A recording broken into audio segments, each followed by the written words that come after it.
Bienvenue sur Touche pas à mon YouTube. Aujourd'hui, on va parler de Pierre Palmade et de l'actualité. Et tout ça pour vous dire qu'on n'oublie pas, hein, on n'oublie pas ces gens-là. C'est comme l'affaire Lola ou d'autres, mais euh, ces affaires-là, pour moi, ne sont rien. Parce qu'il faut savoir une chose, les affaires Lola, etc., mais il y en a plusieurs par jour. Plusieurs par jour. Et c'est pas. Là, je suis pas en train de faire le Marseillais. Donc, mais il faut les utiliser pour justement forcer le système à changer et essayer d'éveiller le maximum de personnes. Et voilà, c'est ça le but. C'est pour ça qu'on va parler de Pierre Palmade. Mais bon, Pierre Palmade, il y en a plein. Bon, moi-même, j'ai été victime d'une palmade, hein, d'une palmaderie, comme on dit dans le métier.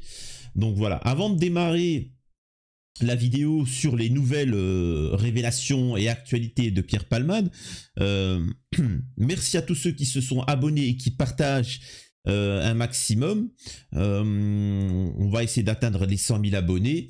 Donc merci à ceux qui font des dons, qui commentent, c'est vraiment génial. Alors sur la chaîne secondaire, n'hésitez pas à la rejoindre. Sur la chaîne secondaire, le bazar de touche pas à mon YouTube, où on va faire plein de vidéos. En fait, ce que je veux dire, c'est qu'actuellement, je suis moins prolifique qu'avant. Tout simplement parce que je prépare plein de vidéos pour les chaînes secondaires.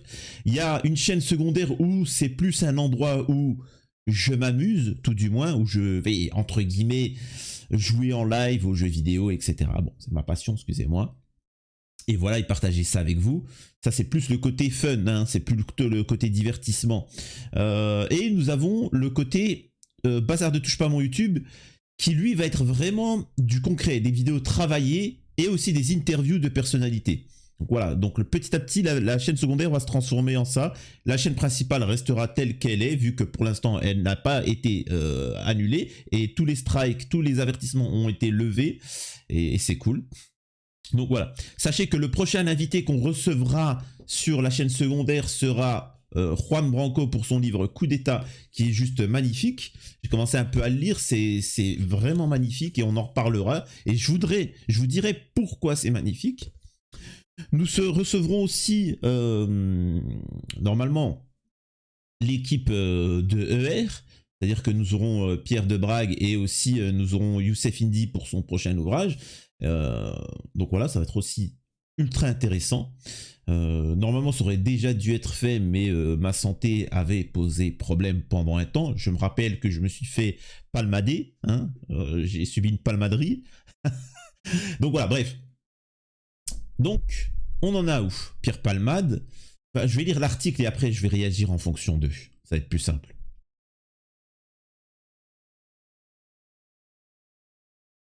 Alors, voilà.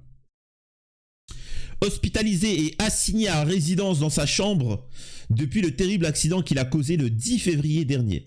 La descente aux enfers de Pierre Palmade n'est pas près de s'arrêter. Alors, c'est pas une descente aux enfers. Une descente aux enfers, c'est quand tu perds ton enfant. C'est quand tu perds l'usage de ton corps. C'est quand un enfant de 6 ans ne peut plus parler, ne peut plus manger que par une sonde, etc. Ça, c'est de l'enfer. Tiens, vraiment. Maintenant que tu aies causé des dégâts autour de toi, non, non, peut-être tu pourras avoir des remords, on dit ça des remords, mais pas la descente aux enfers, tu vois. Mais bon. Comme le révèle Closer ce mercredi 6 avril, l'humoriste est endetté d'une forte somme qui pourrait être obligé de vendre sa maison. Le 10 février dernier, Pierre Palmade a causé un effroyable accident sur la route qui l'a mené lui et 3 autres personnes à l'hôpital. Ayant été testé positif au stup, lors de son arrivée aux urgences, l'humoriste de 55 ans est assigné à résidence dans sa chambre à l'hôpital du Kremlin-Bicêtre depuis qu'il a fait un AVC fin février. C'est là qu'il attend son procès pour homicide involontaire, risquant 20 ans de réclusion. Ah là là là là. Mais ce n'est pas tout. En plus de ses démêlés avec la justice et la drogue, l'ancien acolyte de Muriel Robin se retrouve endetté et ciblé par les créanciers. Oh mon Dieu! Comme l'ont révélé nos confrères de Closer ce mercredi 6 avril, d'après le magazine qui a repris ses déclarations de sa sœur aux policiers chargés de l'enquête. La star doit 250 000 euros.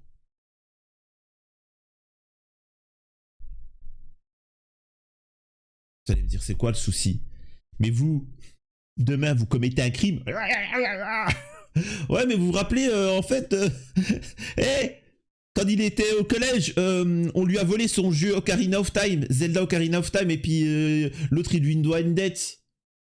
Ouais, c'est quoi le rapport? Je sais pas. Pourquoi on parle de ses dettes? On s'en fout de ses dettes. Il peut être endetté, on peut apprendre qu'il a un cancer, on peut apprendre que sa femme, son conjoint, son mec le trompe, on s'en fout. Encore une fois, ils essaient en fait, c'est une stratégie parce qu'ils savent que les Français sont presque tous endettés, ils sont tous en galère, ils essayent de vous le rendre sympathique. Ils essaient de vous rendre sympathique en disant, hey, regardez, les fins de mois c'est difficile, hein. Les Noirs et les Arabes, hein, tu vois, Pierre Palmade.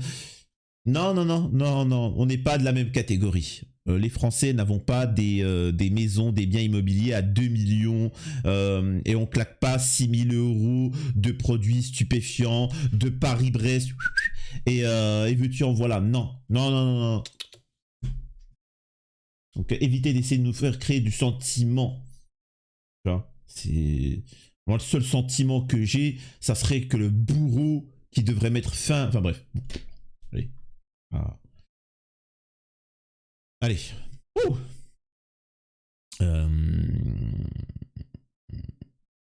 Donc voilà, en plus de ces démêlés avec la justice, voilà, il doit 250 000 euros. Cette dette importante a été contractée par Pierre Palmade auprès de l'URSSAF, de l'impôt et de son producteur. L'humoriste n'aurait que 3 mois pour rembourser cette somme, sous peine de voir sa somptueuse demeure de Célie-en-Bière saisie par les autorités. En effet, ce ne sont pas ses revenus mensuels qui peuvent l'aider à rembourser sa dette. L'ex-mari de Véronique Sanson a estimé les coûts de son train de vie à 6 000 euros mensuels auprès des enquêteurs. Une investigation réalisée par BFM TV a révélé qu'il ne toucherait que 5 000 euros par mois issus de ses droits d'auteur. L'artiste étant dans l'incapacité de travailler à cause de ses addictions aux drogues en raison de son placement sous contrôle judiciaire. La star n'a en outre plus aucune source de revenus depuis 2 mois. Alors, je rappelle aussi que le père de famille qui est encore à l'hôpital n'a pas de source de revenus. Hein. C'est ça, hein, c'est comme ça, sur les victimes. Moi, c'est... Tu vois, on va pas pleurer pour Pierre Palmade. Ensuite, comme l'a expliqué Gérard Fauré dans l'interview que j'ai faite avec lui sur la chaîne, d'ailleurs je vous invite à aller la voir hein, en 3 parties, qui explique que ce n'est pas possible qu'il consomme pour 5 000 euros de produits stupéfiants et qui touche, c'est que derrière il est fournisseur. C'est ce qu'explique Gérard Fauré, c'est qu'il est fournisseur. Donc moi je m'y connais pas dans ce domaine-là, donc lui il t'explique que non, il est fournisseur, il vend et il reprend. Et c'est pour ça qu'il y avait des quantités astronomiques de drogue, c'est qu'il fournissait les autres stars, etc. Mais bon, c'est la moindre des choses qu'on saisisse sa maison pour rembourser les dettes.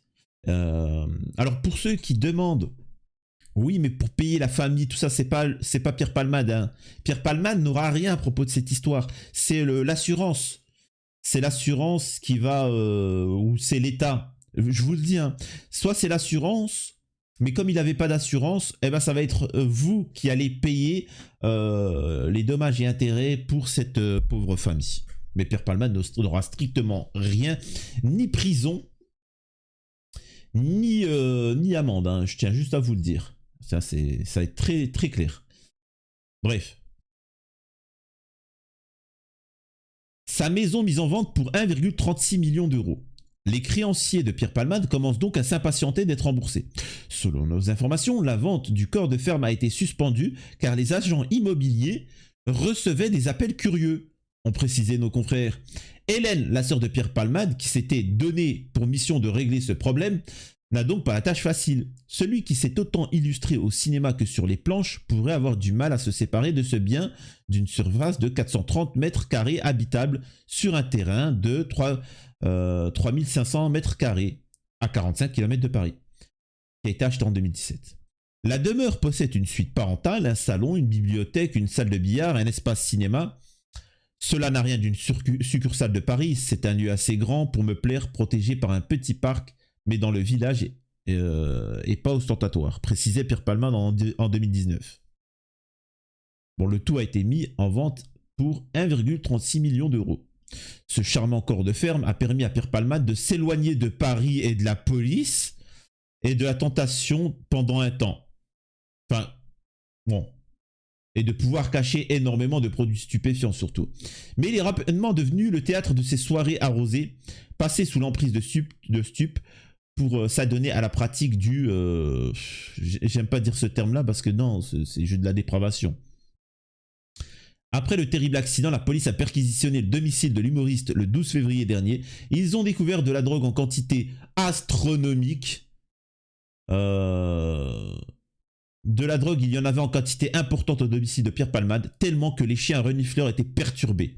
Tant la concentration était importante dans la maison, a révélé Guillaume Fard, le consultant police-justice de BFM TV.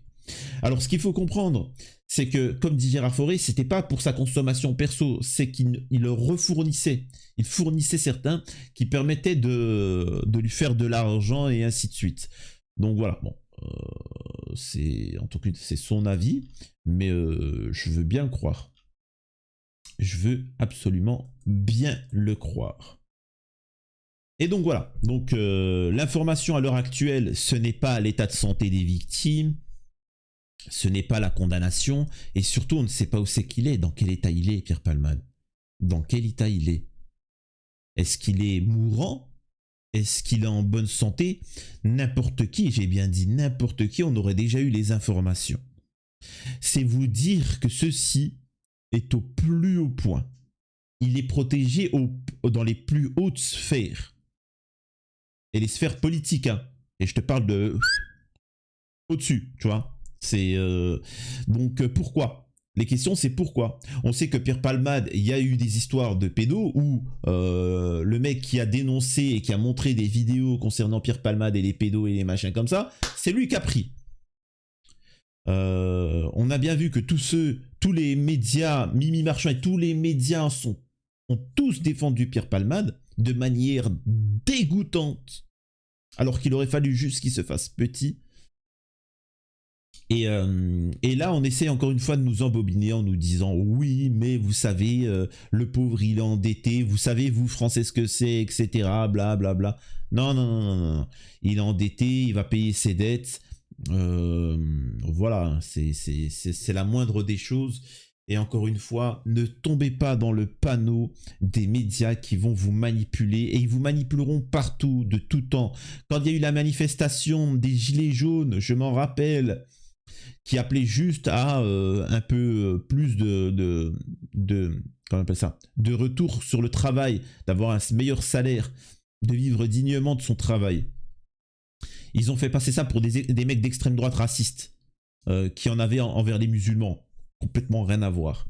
Quand ils ont vu que ça n'a pas marché, ils ont essayé de mettre médiatiquement que c'était des antisémites. Rien à voir.